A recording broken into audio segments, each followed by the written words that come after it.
Sumário executivo. Uma contagem regressiva de 30 dias para a viabilidade ou liquidação. A Oi S.A. OIBR3 enfrenta uma ameaça existencial no horizonte dos próximos 30 dias. A perspectiva para as ações da companhia é predominantemente negativa, dominada por uma recente e severa intervenção judicial que colocou a empresa em um caminho direto para uma reestruturação radical controlada por credores ou para a liquidação total. Qualquer análise de curto prazo deve, portanto, afastar-se das métricas operacionais tradicionais e focar-se exclusivamente nos resultados das negociações de crise que ocorrerão sob a supervisão do Judiciário. Os determinantes cruciais para o desempenho da ação neste período não serão melhorias operacionais ou novos produtos, mas sim os desfechos das negociações impostas pelo tribunal entre os gestores judiciais recém-nomeados e os novos proprietários majoritários da empresa, seus antigos credores financeiros.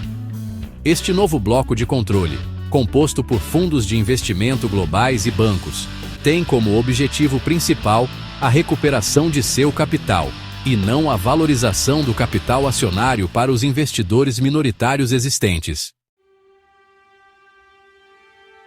Para o acionista minoritário atual, a probabilidade de um resultado positivo é excepcionalmente baixa.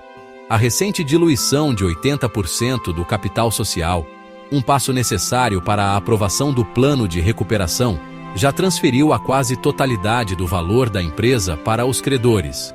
Consequentemente, as reivindicações destes credores são vastamente superiores a qualquer valor residual que possa ser atribuído ao capital próprio.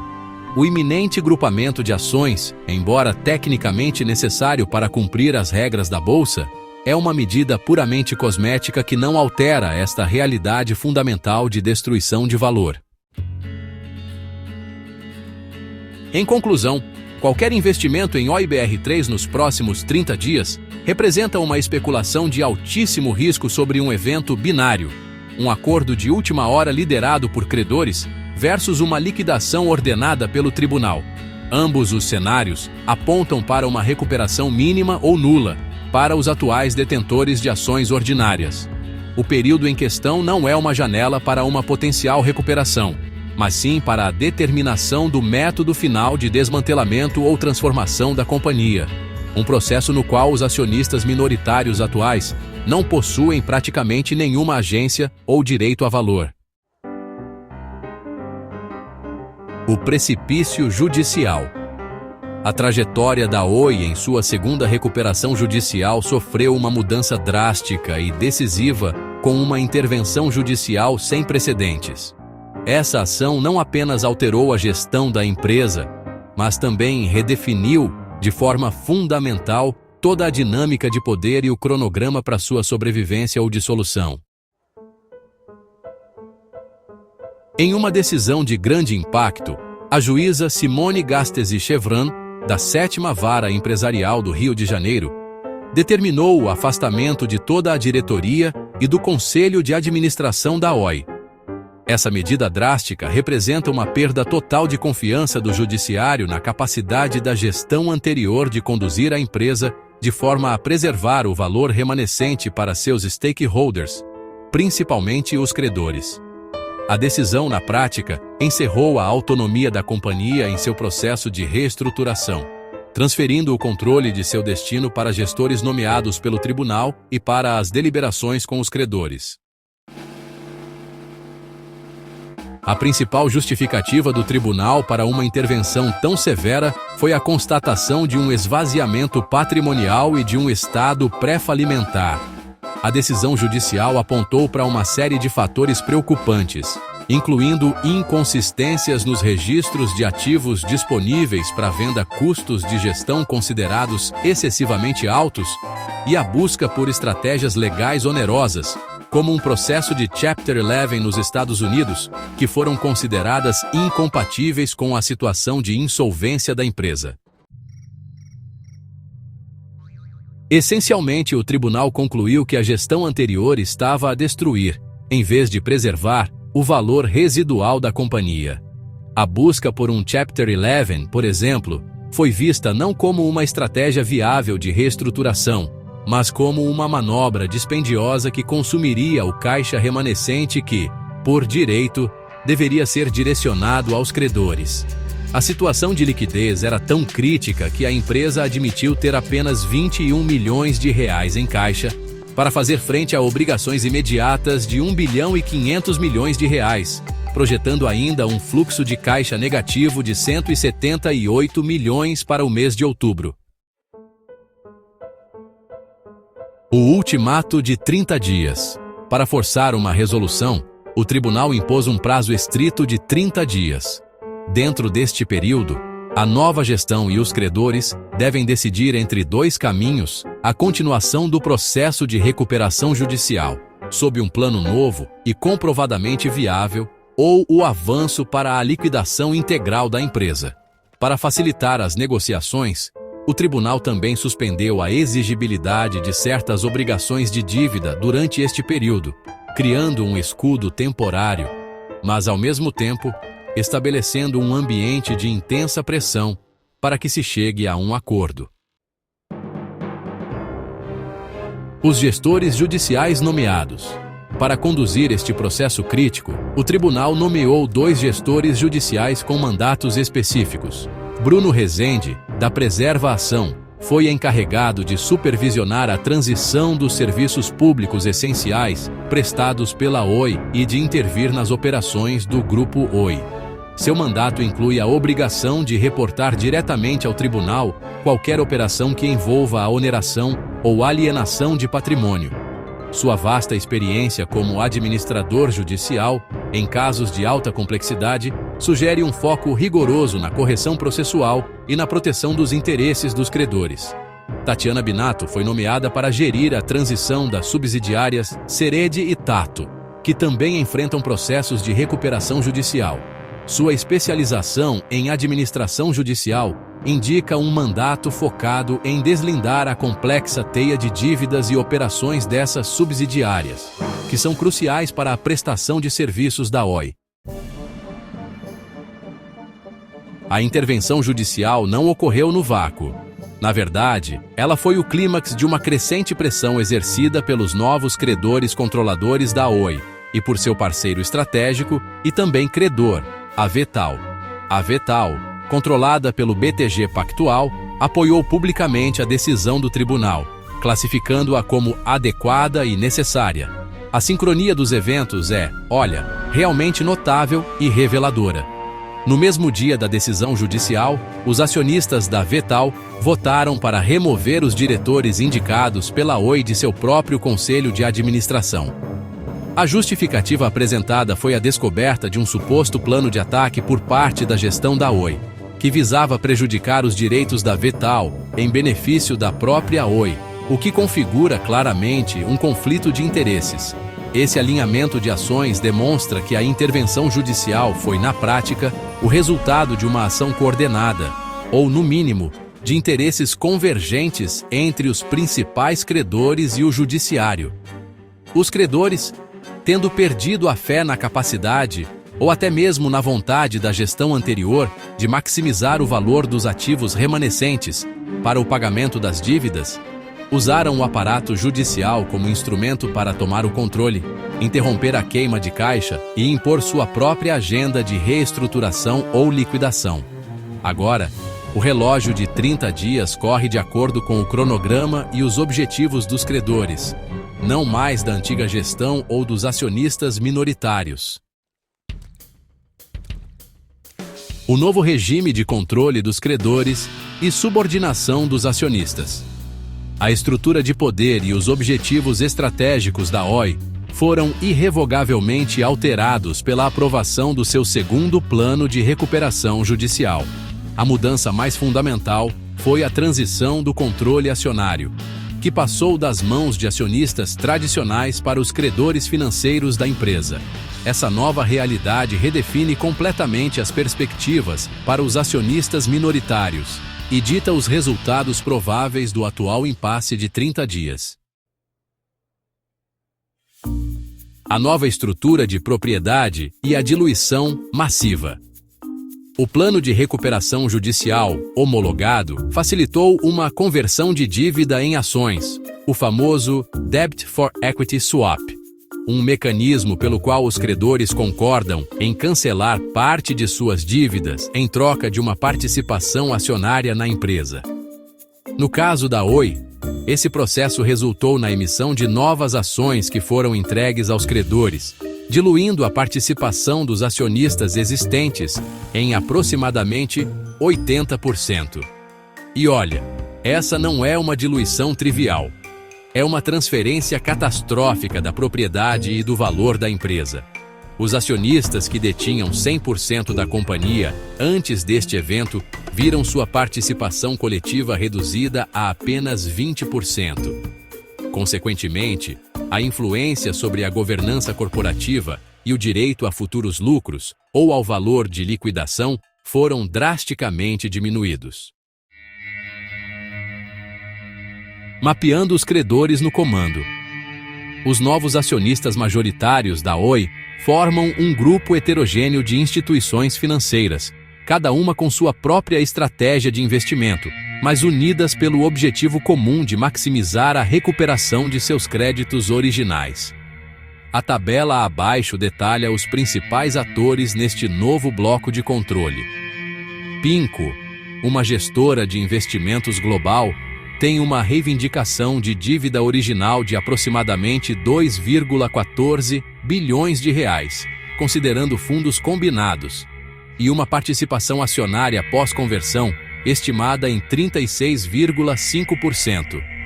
O SC Lowy, um fundo de dívida em dificuldade, reivindica cerca de 1,9 bilhão de reais, com uma participação estimada em 12,3%.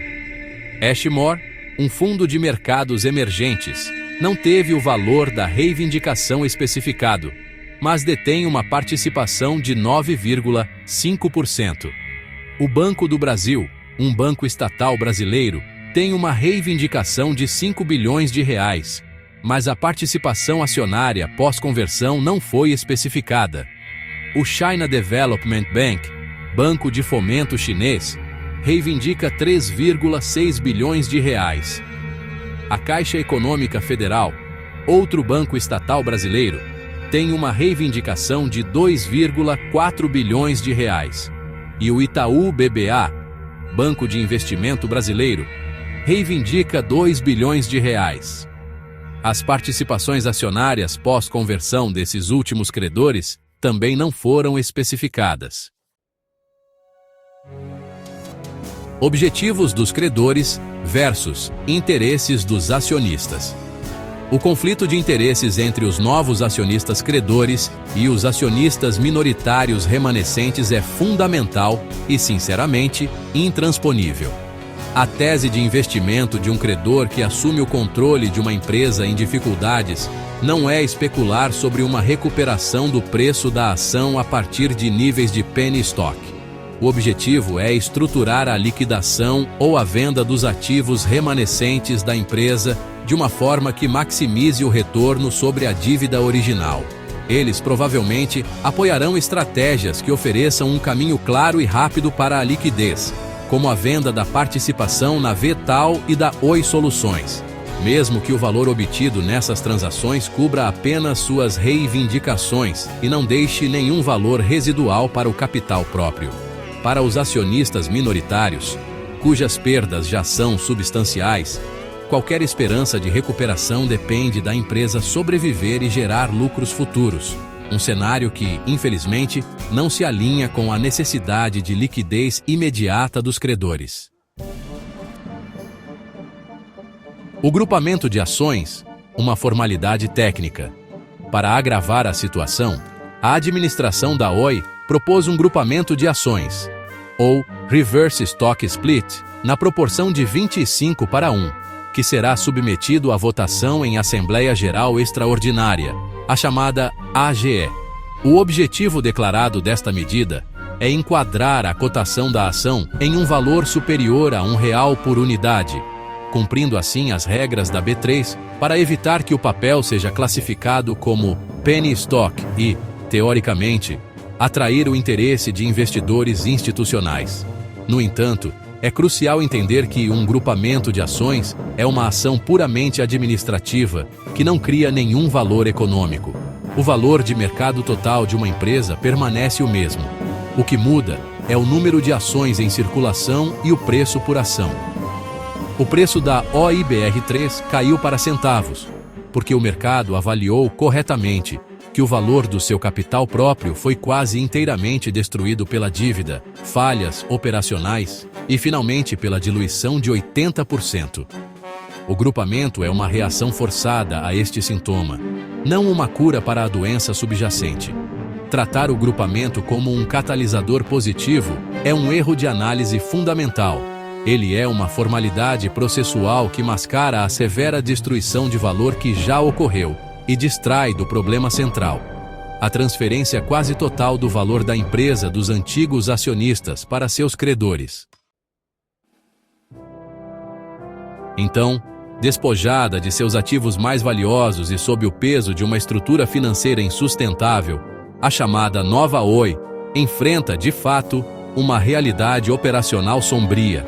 A análise dos negócios remanescentes e da saúde financeira mostra claramente uma empresa que não é viável em sua forma atual, o que, sinceramente, acaba justificando a intervenção judicial e o controle dos credores.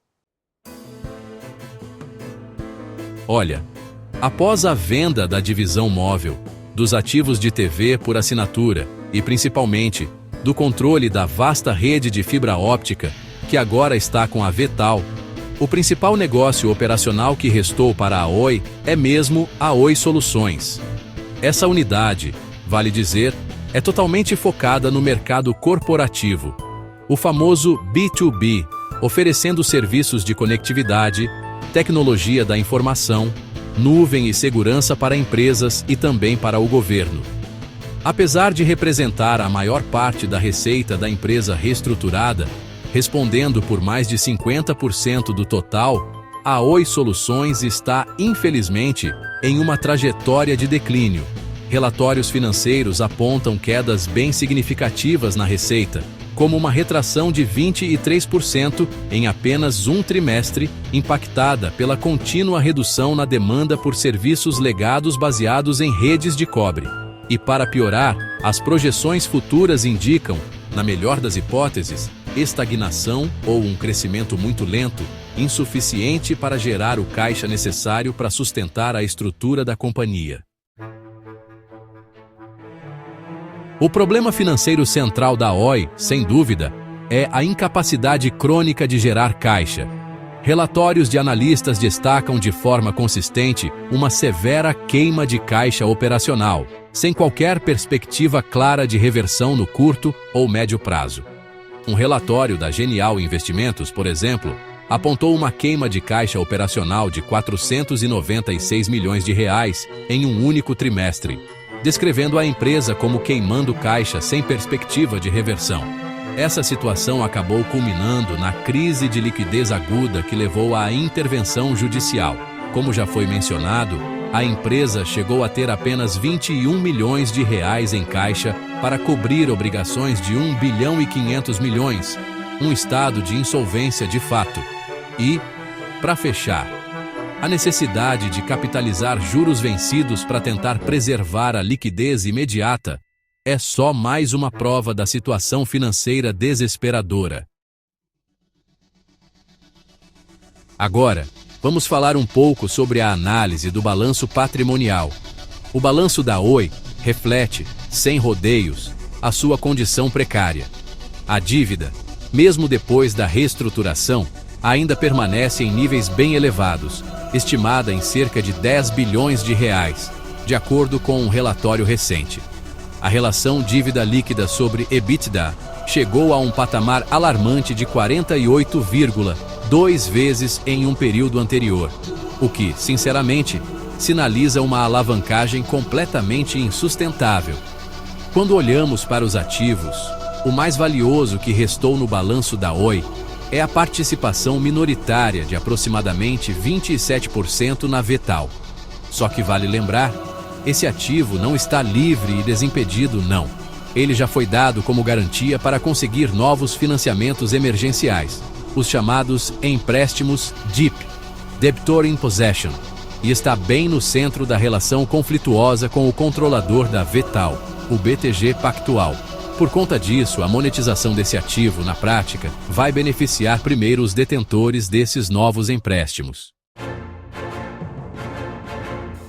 O consenso dos analistas é bem claro: venda forte. O sentimento do mercado e a visão dos analistas profissionais são, de fato, uniformemente negativos, refletindo aí a dura realidade financeira da empresa. Olhando para a análise técnica, plataformas como TradingView e Investing.com mostram um sinal de venda forte para OIBR3 em vários horizontes de tempo, diário, semanal e mensal, o que indica uma pressão vendedora, tanto técnica quanto fundamentalmente justificada. Já na análise fundamentalista, casas de análise como a Genial Investimentos continuam mantendo uma recomendação consistente de venda, com preços-alvo cada vez mais baixos. Os analistas, inclusive, alertam os investidores para não se deixarem enganar por lucros contábeis pontuais, que são só artefatos da reestruturação da dívida e não refletem nenhuma melhoria operacional. O foco, de fato, permanece na queima de caixa e na falta de progresso operacional. Os dados financeiros e operacionais deixam claro: a nova Oi não é um negócio sustentável.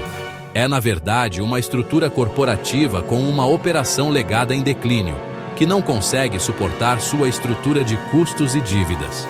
A conclusão lógica, que tanto os credores quanto o tribunal parecem já ter alcançado, é que o caminho a seguir não é tentar recuperar o negócio, mas sim orquestrar um desmantelamento ordenado da estrutura remanescente para distribuir o valor de seus poucos ativos valiosos, principalmente a participação na VETAL. Bom, avaliando potenciais catalisadores e falácias comuns, o que a gente percebe é que, dentro de uma crise tão aguda, investidores muitas vezes acabam se apegando a possíveis catalisadores que poderiam, quem sabe, reverter a situação. Só que, quando a gente faz uma análise criteriosa dos argumentos mais comuns a favor da Oi, fica claro que eles são, na melhor das hipóteses, miragens de longo prazo, ou, na pior, interpretações totalmente equivocadas da realidade. Falácia 1. A arbitragem da Anatel como um salvador de curto prazo. Um dos principais argumentos de esperança para a Oi é o processo de arbitragem que a empresa move contra a União e a Anatel. A Oi pleiteia uma compensação massiva, com valores citados que chegam a 53 a 60 bilhões de reais, por desequilíbrios econômico-financeiros em seu antigo contrato de concessão de telefonia fixa. A lógica é que uma vitória nesta disputa poderia injetar um capital transformador na empresa. No entanto, este argumento desmorona sob 3 pontos cruciais de verificação da realidade. Primeiro, o cronograma. A arbitragem é um processo legal extremamente lento e complexo. Uma decisão parcial sobre questões processuais, como a prescrição de certas reivindicações, pode ocorrer até o final do ano, mas uma decisão final sobre o mérito da questão está a anos de distância. Portanto, a arbitragem não oferece nenhum catalisador dentro do prazo crítico de 30 dias. Segundo, a incerteza do resultado. Não há garantia de que a Oi vencerá, nem do valor que poderia ser concedido. A Anatel contesta as reivindicações, e o resultado final é altamente incerto. E terceiro, a cascata de pagamentos, que é o ponto mais crítico. Mesmo no cenário otimista de uma vitória substancial, os acionistas da OIBR3 estão no final de uma longa fila para receber qualquer recurso. Uma clara ordem de prioridade para o destino de qualquer indenização já foi estabelecida, tanto em negociações quanto em garantias contratuais. Os primeiros 8 bilhões de reais, aproximadamente, seriam destinados à Advocacia Geral da União para quitar dívidas da própria Oi com o governo. Os próximos 5 bilhões de reais, aproximadamente, estão vinculados como garantia para a V-TAL. Valores adicionais estão comprometidos com projetos de conectividade, como parte do acordo de migração da concessão para o regime de autorização. Apenas o saldo remanescente, se houver, fluiria para o caixa da OI, onde estaria sujeito às reivindicações de todos os outros credores antes que qualquer distribuição pudesse ser considerada para os acionistas. Portanto, a arbitragem é um ativo de longo prazo, ilíquido e de valor incerto, cujos benefícios seriam primariamente direcionados ao governo e aos credores seniores. Para o investidor de OIBR3 que busca uma recuperação no curto prazo, é uma distração perigosa. Falácia 2. O argumento grande demais para falir e a segurança nacional. Outro argumento frequentemente invocado é que a OI é grande demais para falir devido à sua importância estratégica para a infraestrutura de telecomunicações do Brasil. A empresa é responsável por aproximadamente 70% do funcionamento do SINDACTA, o Centro Integrado de Defesa Aérea e Controle de Tráfego Aéreo, e é a única operadora de telefonia em centenas de municípios. A tese é que o governo interviria para impedir um colapso que ameaçaria a segurança nacional. Esta linha de pensamento confunde a sobrevivência da infraestrutura crítica com a sobrevivência da entidade corporativa OIBR3 e de seu capital acionário. A preocupação do governo e dos reguladores, como a Anatel e o próprio tribunal, é, de fato, garantir a continuidade dos serviços essenciais. No entanto, a maneira de alcançar esse objetivo não é injetar capital em uma empresa financeiramente inviável para salvar seus acionistas.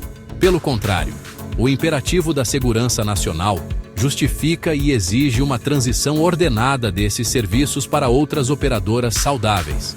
É exatamente isso que a decisão do tribunal visa iniciar com o prazo de 30 dias, um plano para transferir os serviços essenciais e evitar uma descontinuidade caótica. Este processo, seja por meio de uma liquidação fatiada ou da venda de unidades de negócio, garante que a infraestrutura continue a funcionar, mas o faz transferindo o valor desses ativos para longe da OIBR3 em benefício dos credores e dos novos operadores. Longe de ser um escudo, o argumento da segurança nacional fornece a justificativa legal e política para o desmantelamento da empresa, que é o pior cenário possível para os detentores de ações. A convergência de uma intervenção judicial drástica ao controle absoluto dos credores, uma realidade operacional insustentável e a ausência de catalisadores viáveis de curto prazo define um cenário extremamente desafiador para as ações da OIBR3 no próximo mês. A questão não é mais se a empresa pode se recuperar aos seus níveis anteriores de valor, mas sim qual será a forma de sua dissolução ou reestruturação final, e se algum valor residual restará para os acionistas minoritários. Com base na análise abrangente dos fatores em jogo, os cenários para os próximos 30 dias podem ser delineados da seguinte forma: cenário de alta probabilidade, acima de 85%, a ação OIBR3 continuará a experimentar extrema volatilidade e uma forte pressão vendedora. O noticiário será dominado por comunicações do tribunal, dos gestores judiciais e dos principais grupos de credores.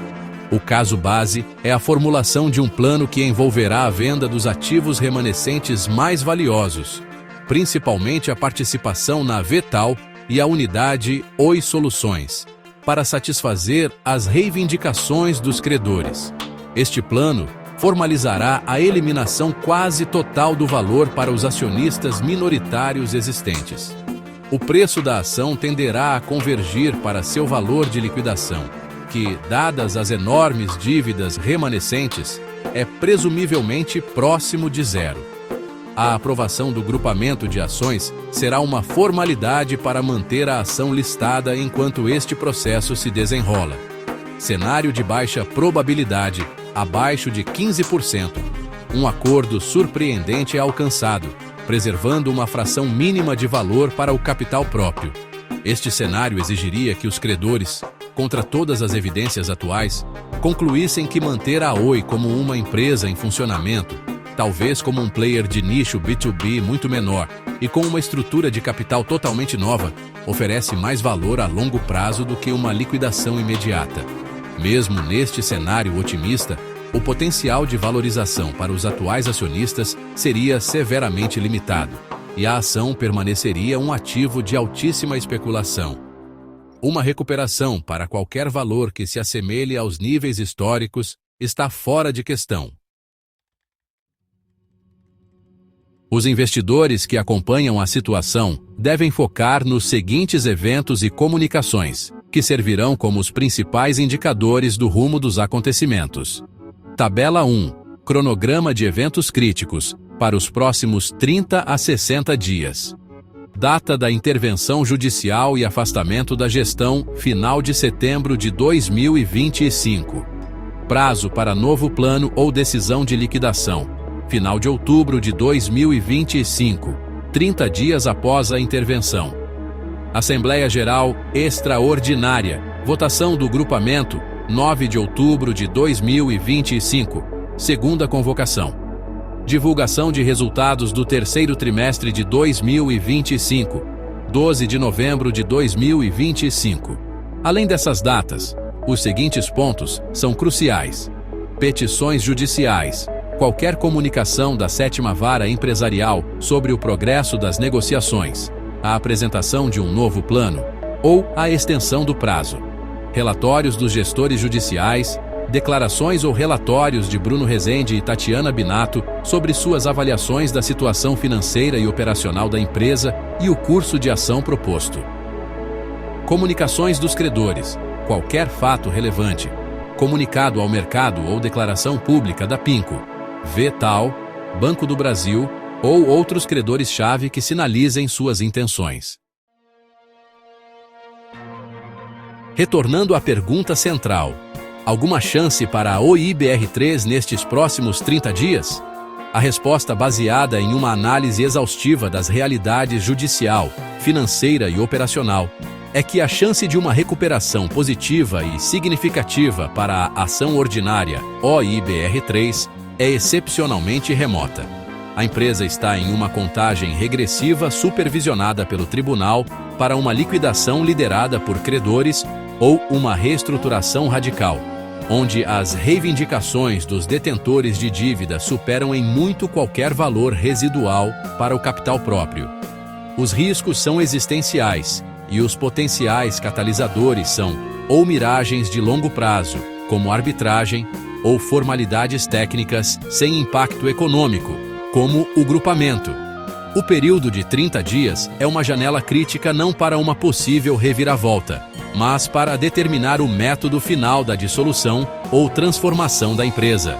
Um processo no qual os atuais acionistas minoritários têm pouca ou nenhuma voz e uma reivindicação de valor praticamente nula.